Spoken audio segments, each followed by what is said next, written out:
You had some specific stuff you wanted me to cover. I'm trying to get to my text messages. It's been a crazy morning.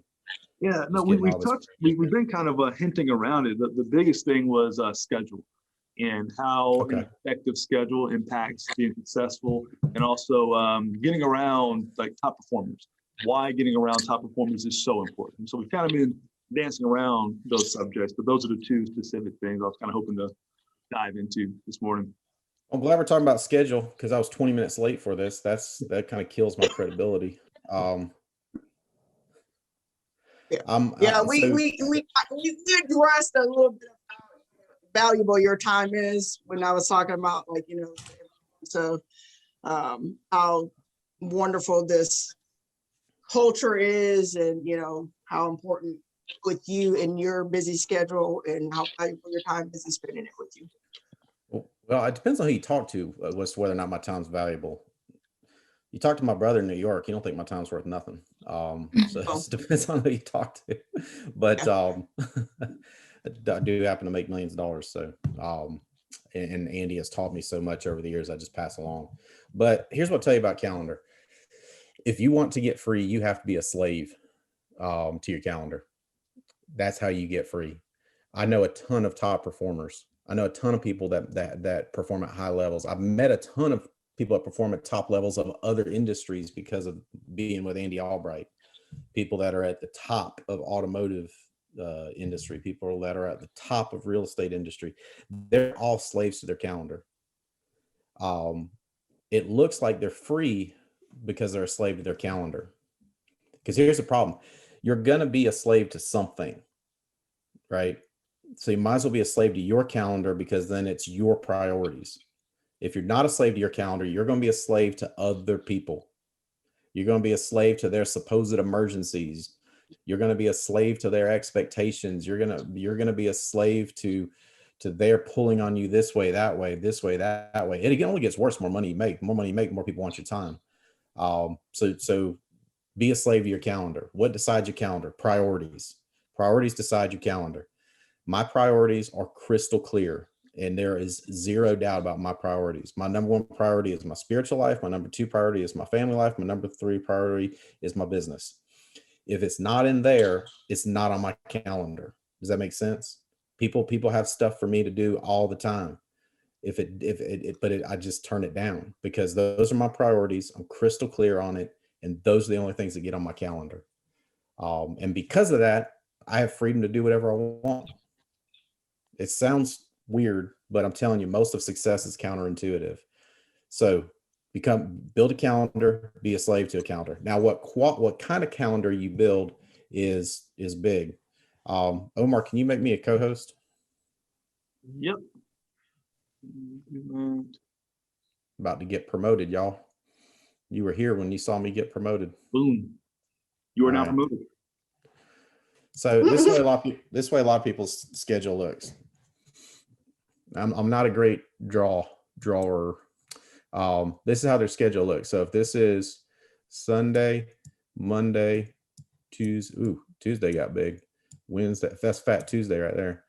Thursday, Friday, Saturday. And I got the lines down. Oops. Hey, here's something funny. You ought to see an insurance app I fill out. It is neat beyond what you could ever imagine. Why? Because when being neat gets me paid, I get neat. New people a lot of times will be like, I just have sloppy handwriting. Bull crap. Anybody have? I'll show you. Look here. Look here.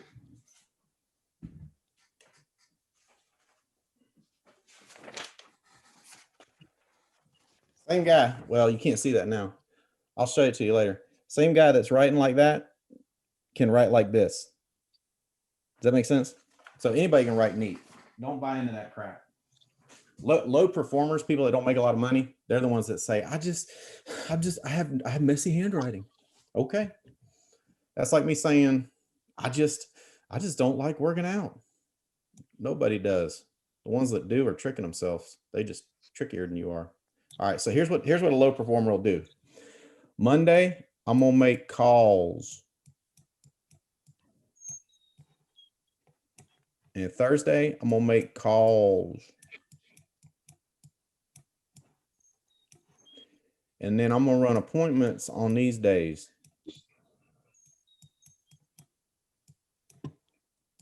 That's what a lower performer does.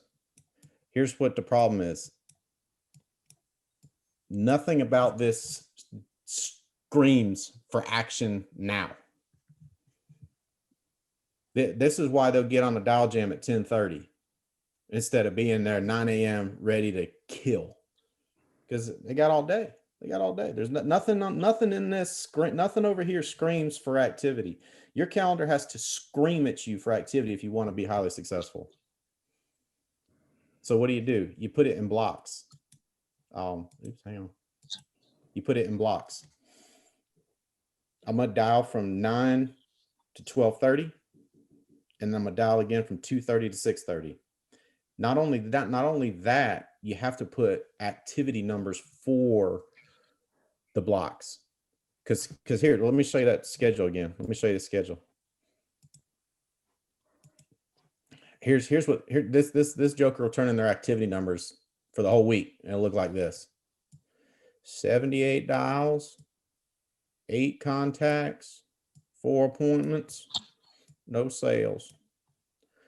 They had 2 full days of life, and they only pressed the digits 78 times, which, by the way, if you do it the way we teach you, which is dial it, let it ring 3 times, hang up, and then redial, you don't even have to dial the same 9 digits over and over. In 2 whole days of life, they only did it 78 times. That's because this calendar is weak. Does that make sense? So your calendar should look like, I'm gonna dial from 9 to noon, 9 to 12:30 on Monday morning. You should be dialing 50 dials per hour.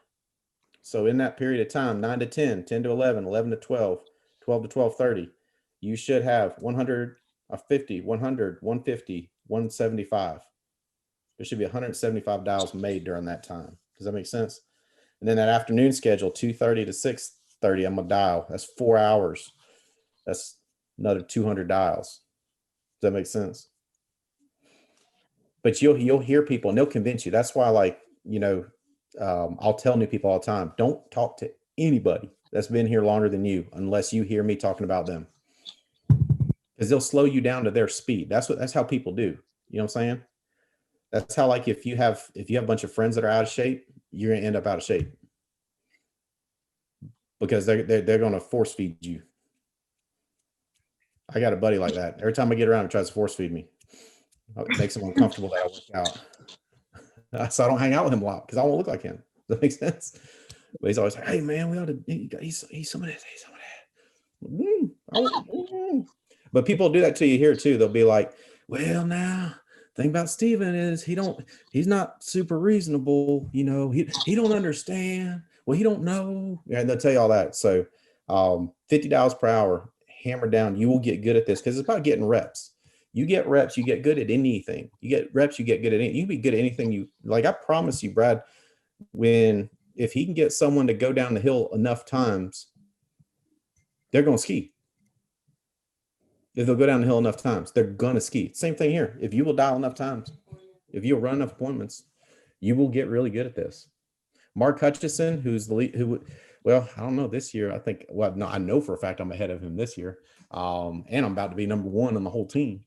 But in previous years, when I wasn't personally producing, he led the team. He was terrible in the beginning. I mean, terrible. I mean, Joker be like, that's what his calendar looked like, 78 dials for the whole week. But once he flipped that switch and started getting a lot of reps, he got really good, and he is really good. You'll see him train, you'll be like, man, that guy's good. So that's how you get good.